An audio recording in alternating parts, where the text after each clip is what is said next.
விடுதலை சிறுத்தைகள் கட்சியில் அவர் இருந்தாலும், துணை பொதுச் செயலாளர் பொறுப்பிலே அவர் இருந்தாலும், வாய்ஸ் ஆஃப் காமன் என்கிற அமைப்பின் சார்பில் அவர் அந்த நிகழ்விலே பங்கேற்றார் என்பதுதான் உண்மை. விகடன் பதிப்பகமும் வாய்ஸ் அண்ட் காமன்ஸ் என்கிற அந்த நிறுவனமும் இணைந்து அந்த புத்தகத்தை கொண்டு வந்திருக்கிறார்கள். வாய்ஸ் ஆஃப் காமன் என்பது ஒரு நிறுவனம், தேர்தல் உத்திகளை வகுக்கக்கூடிய நிறுவனம். அது கோ பப்ளிஷர், இணை வெளியீட்டாளர் என்கிற அடிப்படையில் எல்லோருக்குமான தலைவர் அம்பேத்கர் என்கிற நூலை வெளியிடுவதில் ஈடுபட்டிருக்கிறது. ஆகவே அவர் முக்கியமான ஒரு பங்கை வகிக்கிறார் அந்த நூல் வெளியீட்டில்.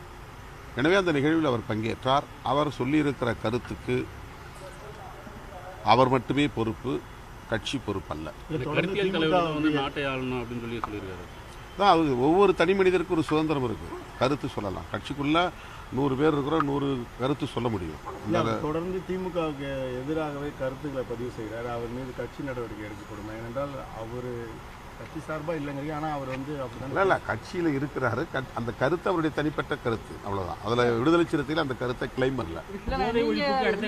உங்களுடைய மனசாட்சி அங்கே தான் இருக்கு, அந்த நிகழ்ச்சியில தான் இருக்குன்னு சொல்லி தான் அவர் பேசுறாரு. உங்க மனசாட்சி அவர் பேசியிருக்காரா? அவர் ஒரு நம்பிக்கையில் சொல்கிறாரு. இந்த மாதிரி அவர் நான் கலந்து கொள்ள முடியலங்கிற ஒரு வருத்தம் அவருக்கு இருக்குது, ஒரு ஆதங்கம் இருக்குது. தன்னை ஆற்றுப்படுத்திக் கொள்ளக்கூடிய வகையிலே அவர் அந்த கருத்தை சொல்லியிருக்கார். உங்களுக்கு வருத்தம் இல்லையா? எதில் வருத்தம்? அவர் தெரிவித்த கருத்து இல்லை சார். அவர் தெரிவித்த கருத்துலையா இன்னைக்கு கலந்து கொள்ளாத உங்களுக்கு வருத்தமா? வருத்தம் இல்லை, நான் தான் தொடக்கத்திலே சொல்லிட்டேன். இது சுதந்திரமாக எத்தனையோ நூல் வெளியீட்டு விழாவில் நான் பங்கேற்றிருக்கிறேன். அம்பேத்கரை பற்றி எத்தனையோ மேடைகளை நான் பேசியிருக்கிறேன். ஆயிரக்கணக்கான மேடைகளில் நான் பேசியிருக்கிறேன். எனவே இந்த மேடையில் பங்கேற்க இயலவில்லை, அதனால் நான் அம்பேத்கர் கருத்துக்கே எதிராக இருக்கிறேன் என்பதை போன்ற தோற்றத்தை சிலர் உருவாக்க முயற்சிக்கிறார்கள். அது தவறு.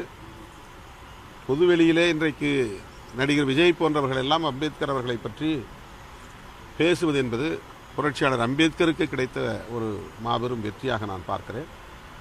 மற்றபடி எனக்கு இதில் எந்த வருத்தமும் இல்லை, நெருடலும் இல்லை. இன்று மாலை இது மேடைக்கான ஒரு கருத்து. அதை நம்ம பெரிதுபடுத்த வேண்டிய தேவையில்லை.